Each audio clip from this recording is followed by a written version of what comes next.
This I have got the n1, गलत हो जाता ना हमारा क्वेश्चन, तो ये मैंने निकाल दिया. Now just put the value here. This is Rohit Brinja and you are watching my channel Physics Adhyapak. And now we are going to solve the two blocks problem and also this new problem. बहुत दोनों important है questions.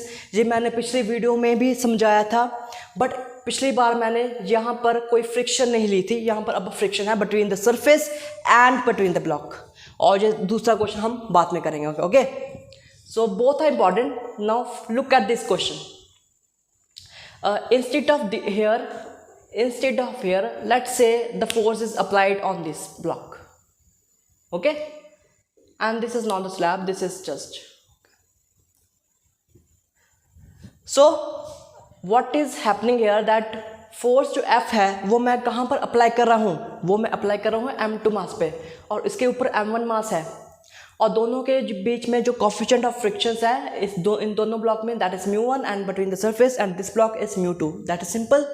Okay, maximum force निकालनी है with which both move together. ऐसा question मैंने पिछली video में भी कराया था. You can go to this link in the i button. And ये क्वेश्चन मैक्सिमम फोर्स का कैसे करेंगे, देखो वेरी सिंपल. देखो जहाँ first of all we have to consider all the frictional forces, उनकी डायरेक्शन क्या होगी फ्रिक्शन फोर्सेस की, दैट इज इंपॉर्टेंट.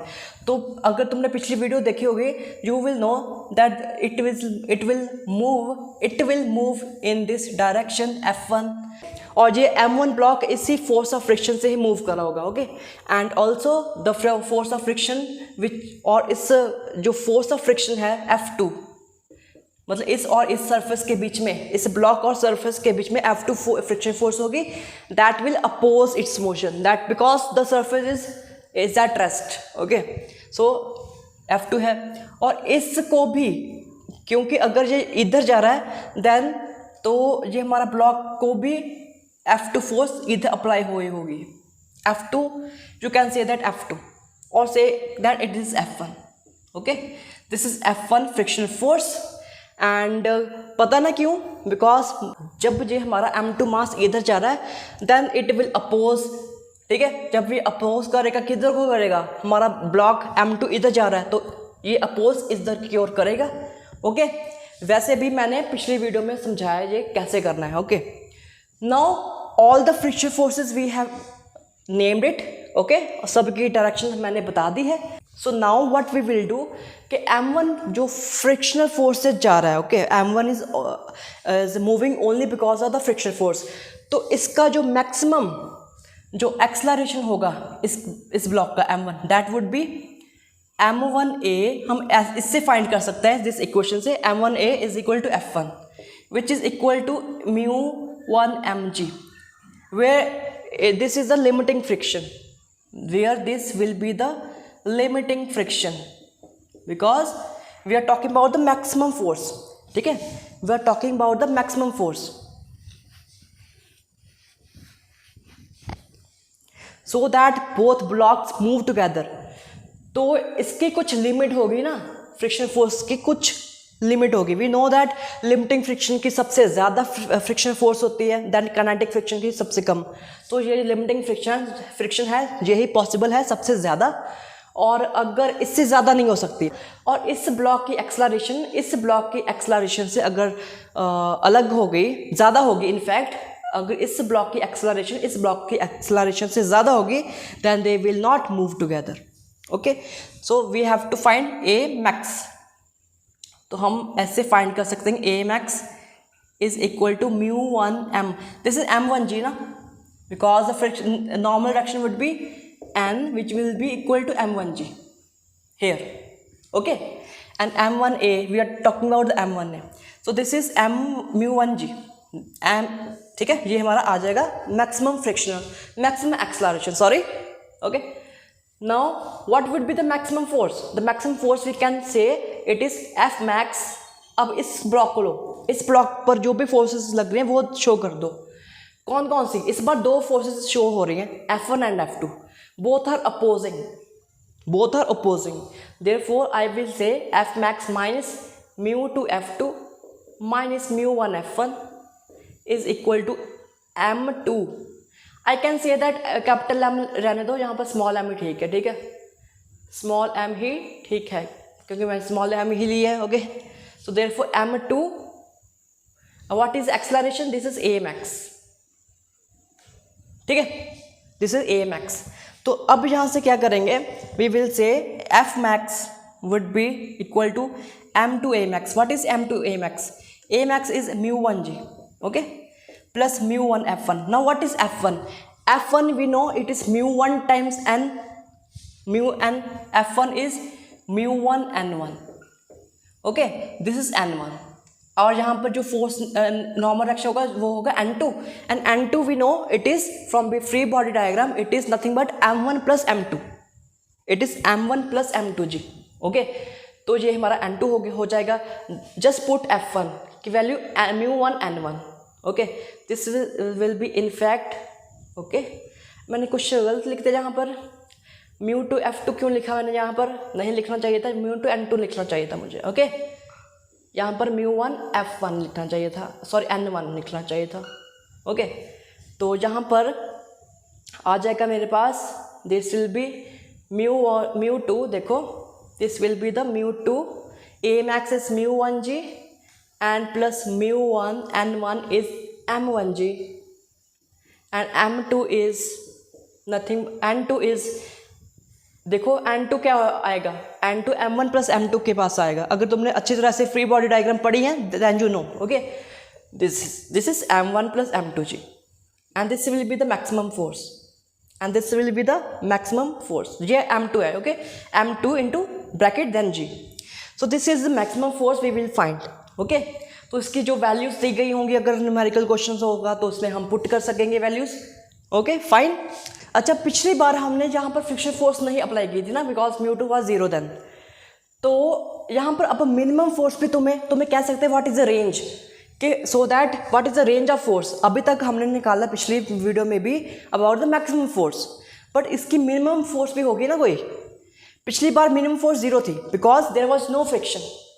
अगर इस पर मैं अप्लाई करता force then they would just go ahead, because इस पे क्योंकि मैं देखा इस ब्लॉक पे लगा रहा हूँ और इस ब्लॉक पे नीचे कोई फोर्स नहीं है, फ्रिक्शन फोर्स नहीं है.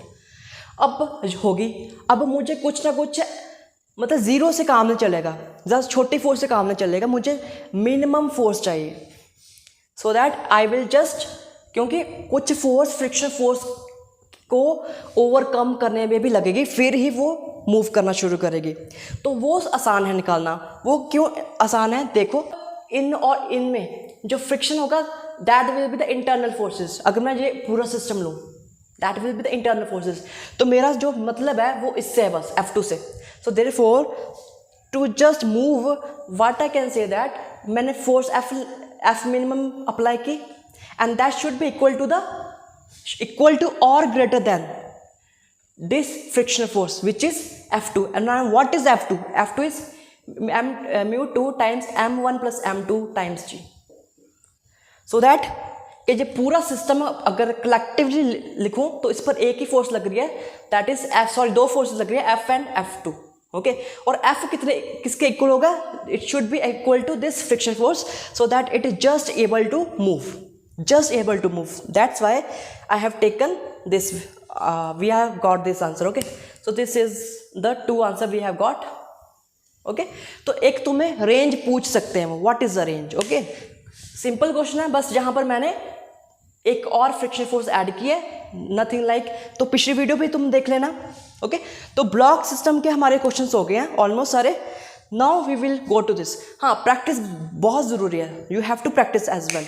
ओके, चाहे तुमने 2-3 क्वेश्चन निकाले हो तो मतलब 6-7 क्वेश्चन भी निकाल सकते हो if you have in your coaching module, और अगर तुम्हारी फिजिक्स की बुक में है related to this questions. Do so that do much, you can do as much as possible, कि जितने भी क्वेश्चंस हो यू शुड डू. उससे प्रैक्टिस बढ़ती है. ओके, थॉट्स में जो लिंक होता है बढ़ता है, क्योंकि इसमें हमने लिंक करवाना है कॉन्सेप्ट्स को, तो जो लिंकिंग की पावर है वो बढ़ती है प्रैक्टिस से. Okay, now moving on to this question. This is very different from this question. Okay, ऐसा क्यों? So if this is very different. Now इसमें क्या है कि क्वेश्चन मैंने अभी लिखा नहीं है, just I have drawn the diagram and this are the options. Question क्या है कि इसको मैंने फोर्स mg हमने अप्लाई की है, फोर्स कितनी अप्लाई की है mg। अब क्वेश्चन पूछ रहा है कि what should be the correct value of mu so that it just begins to slide, just move कराने के लिए इसमें से कौन सा वैल्यू सही होगी। ओके, तो कैसे करेंगे, देखो सिंपल है कि हम पहले तो इसको रिजॉल्व करेंगे दो कंपोनेंट्स में, पहली इस कंपोनेंट में और दूसरा इस कंपोनेंट में। ओके, इस कंपोनेंट की वैल्यू होगी f cos theta and it will be the f sin theta component. Sorry, this will be the f cos theta component and this will be the f sin theta component.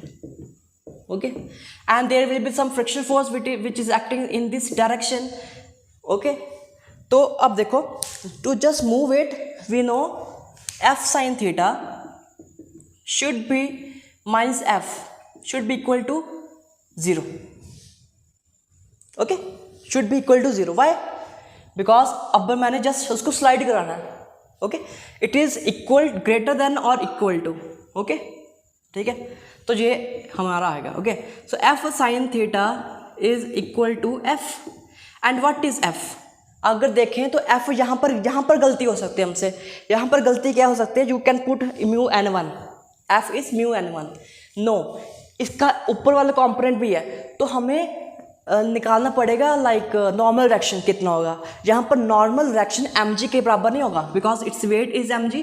तो तुम कहोगे normal reaction ऊपर है तो by Newton third law it will be mg। No, it is not like that.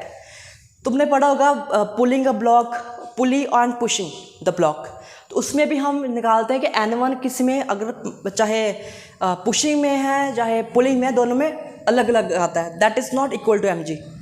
Okay, similarly this is n1 and n1 we can find now। n1 देखो, n1 जहाँ पर अगर मैं n1 कहूँ इसको, n1 plus F cos theta is equal to mg।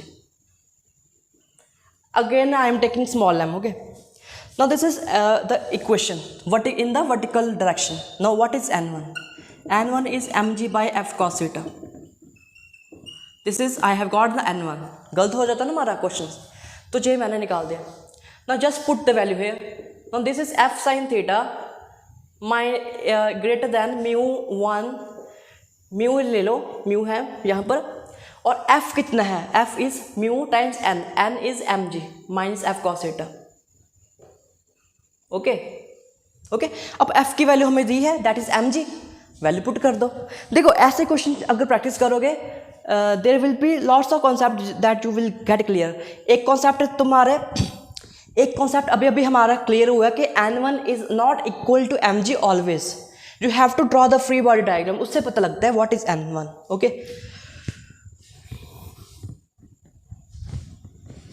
तो ये हो गया हमारा। तो f sine theta I can right mg sine theta, mg यहाँ पर भी आ जाएगा, mg तो mg कैंसिल हो जाएगा। Okay, no I will get only sine theta here and mu 1 minus cos theta here. Now अब घबराना नहीं है हमें। अब तो तुम कहोगे इसमें से कोई भी मैच नहीं कर रहा है। नो, अब थोड़ी से मैथमेटिक्स के एक दो ही ट्रिग्नोमेट्री के फॉर्मूले याद करके बैठ जाओ। वो फॉर्मूलेस क्या है, वो फॉर्मूलेस हैं ये वाले कि cos square theta is equal to cos 2 theta, sorry cos 2 theta is equal to cos square theta minus sine square theta. और हमें पता है यहाँ पर अगर मैं इसको साइन स्क्वायर थीटा में कन्वर्ट कर सकता हूँ, then I can write it is equal to 1 minus sine square theta, this is 1 minus 2 sine square theta. Okay, this is ना 1 minus cos 2 theta nothing but equal to 1 minus sine square theta. तो यहाँ से अच्छा, और also sine theta is equal to 2 sine theta by 2 cos theta by 2। इसका half कर दो बस। दिस आर, एक तो ये याद कर रखना है हमने फॉर्मूला कि sine theta it is 2 sine theta by 2 times cos theta by 2, और ये cos 2 थीटा किसके इक्वल होगा, दैट इज cos के थीटा माइनस साइन के थीटा। यहाँ पर मैंने गलती कर ली, आई थिंक 1 माइनस साइन के थीटा आना था ना। हाँ ठीक है, ये भी ठीक है, ये भी फॉर्मूला याद रखना चाहिए। These are the just 3 formulas you have to remember only. And इसका उल्ट भी पढ़ सकता है, अगर if you just put the values of sine square theta then you will get cos के 2 थीटा 2 कॉस के theta minus 1, okay, equal to 2 cos के थीटा माइनस 1 भी आ सकता है, ओके। अब देखो यहाँ पर किसकी ज़रूरत है हमें, तो वे हम यहाँ पर अप्लाई कर सकते हैं आइदर साइन, ये वाला फॉर्मूला तो लगेगा 2 sine theta by 2 cos theta by 2, because मुझे ऑप्शन से हिंट मिल रहा है, जहाँ से थीटा बाई 2 भी है, जहाँ पर भी थीटा बाई 2, एक ऑप्शन से हिंट मिल सकता है तुम्हें। सो दिस इज द वे 1। अब ये किसके इक्वल है, दिस इज इक्वल टू, अब यहाँ से कंपेयर करोगे तो जहाँ से 1 माइनस कॉस थीटा तुम्हें मिल सकता है, जहाँ से इस फॉर्मूले से, तो जहाँ से मिल जाएगा 2 sine square theta by 2, 2 sine square theta by 2, because इसका हाफ हुआ है ना, किया उन्होंने हाफ, ओके, ये डबल है, ये हाफ हो गया, सिंपल।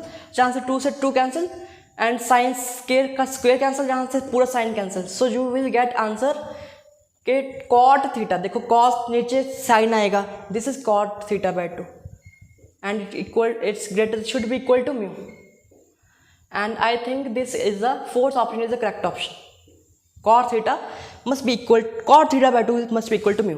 तो ये है हमारा आंसर। तो अगर तुम्हें ये वीडियो पसंद आई हो then please like share and subscribe, और हम मिलते हैं अगली वीडियो में। Thank you very much.